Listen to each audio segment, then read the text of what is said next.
Hello everyone, I am your teacher Harjeet Kaur और हम लोग कर रहे थे lesson number 2 methods of psychology.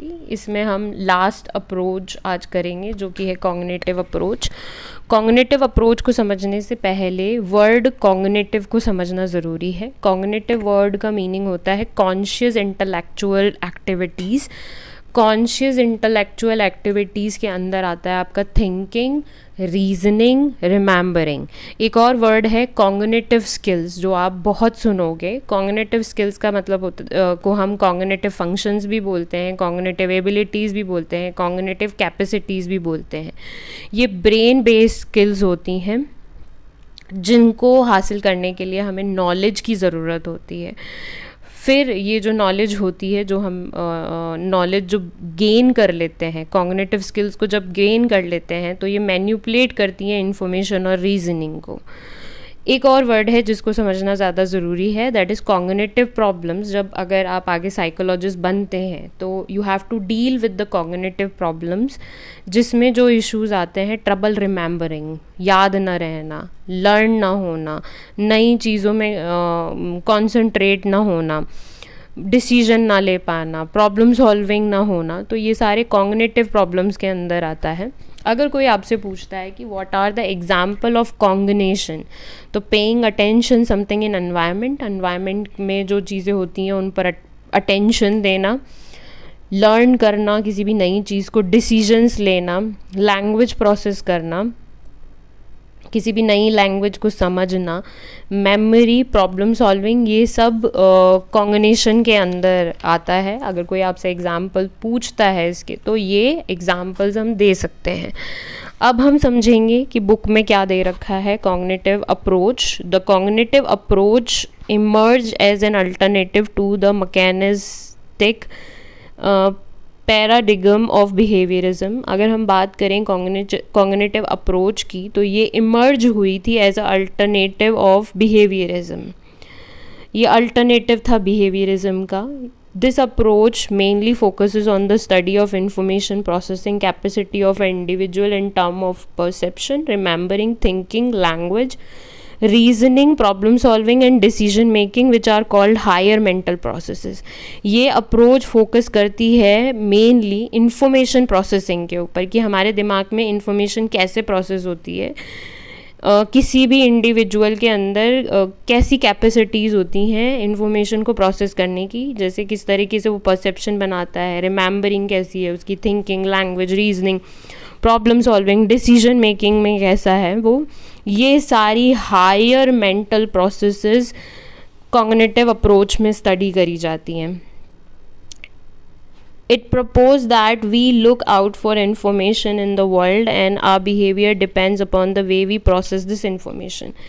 ये अप्रोच हमें बताती है कि किस तरीके से हम किसी भी इंफॉर्मेशन को लेने के लिए अपने एनवायरनमेंट पर या अपने बाहरी वातावरण पर डिपेंड करते हैं। हमारा बिहेवियर डिपेंड करता है कि किस तरीके से इस इंफॉर्मेशन को हमने प्रोसेस किया है। फॉर एग्ज़ाम्पल्स को हम समझ लेते हैं कि मान लो एक घर के अंदर 2 बच्चे हैं। अब एक बच्चा बहुत शरारती है, उसको हैंडल करने के लिए जो उसके पेरेंट्स हैं थोड़े से रूड हो जाते हैं, तो दूसरे बच्चे ने एक परसेप्शन बना लिया अपने पेरेंट्स के लिए कि उसके पेरेंट्स बहुत रूड हैं, बहुत हार्श हैं। तो मे बी वो परसेप्शन गलत हो सकता है। अब किसी भी इवेंट को हमारे माइंड ने किस तरीके से प्रोसेस किया है या किस तरीके से उसको स्टोर किया है, उस तरीके से हमारा परसेप्शन बन जाता है, दुनिया को देखने का नज़रिया बन जाता है। This approach largely relies on computational method and assumes that behavior and mental processes can be understood by treating them in term of information processing. अब ये जो अप्रोच है वो लार्जली रिलाई करती है कंप्यूटेशनल मेथड के ऊपर।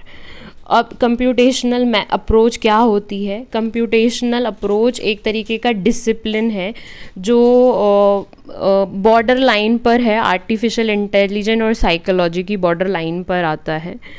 ये जो मॉडल है वो बिल्ड करता है कंप्यूटर मॉडल के ऊपर, और कंप्यूटर मॉडल और ह्यूमन कॉग्निटिव प्रोसेस सिस्टम के ऊपर बेस्ड होता है कि किस तरीके से कंप्यूटर सिस्टम काम करता है। जैसे इन्फॉर्मेशन गैदर करता है, इन्फॉर्मेशन को प्रोसेस करता है, उस हिसाब से आउटपुट्स मिलते हैं।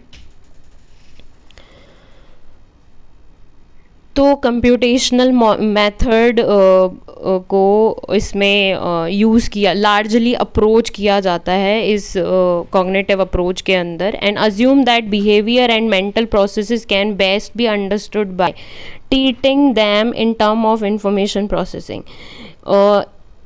इसके अलावा ये अज्यूम किया जाता है कि जो बिहेवियर होता है, behaviour and mental processes can be best understood. Behaviour, किसी भी इंसान के बिहेवियर को और मेंटल प्रोसेसेस को अच्छे तरीके से हम तब समझ सकते हैं by treating them in term of information processing, कि किस तरीके से इंफॉर्मेशन को अंदर प्रोसेस किया गया है।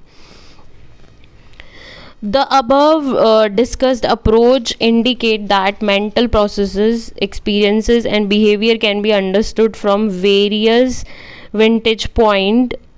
In fact, human behavior is complex and its varied aspect are be appreciated in many ways. अगर हम जितने भी अप्रोचेस को पढ़ते हैं इस बुक के अंदर, हमने जिन भी अप्रोचेस को डिस्कस किया, जिन भी अप्रोचेस को पढ़ा, उससे हमें पता चलता है कि जो मेंटल प्रोसेसेस हैं, एक्सपीरियंसेस है, बिहेवियर हैं, उनको समझा जा सकता है बहुत सारे पॉइंट और बहुत सारे नज़रियों से। In fact human behaviour is complex, जैसे कि हमने यहाँ पे पढ़ा, उससे हमें समझ में आया कि जो ह्यूमन बिहेवियर है बहुत ही कॉम्प्लेक्स होता है, and it's varied aspects are be appreciated in many way, और बहुत सारे अप्रोचेस के थ्रू हम उसको समझने की कोशिश कर सकते हैं। तो ये टॉपिक हमारा यहीं पर एंड होता है। नए टॉपिक के लिए you have to subscribe my channel and you have to press the bell icon, ताकि आपको मेरा वीडियो मिल सके। Till then bye, take care and keep smiling and keep learning.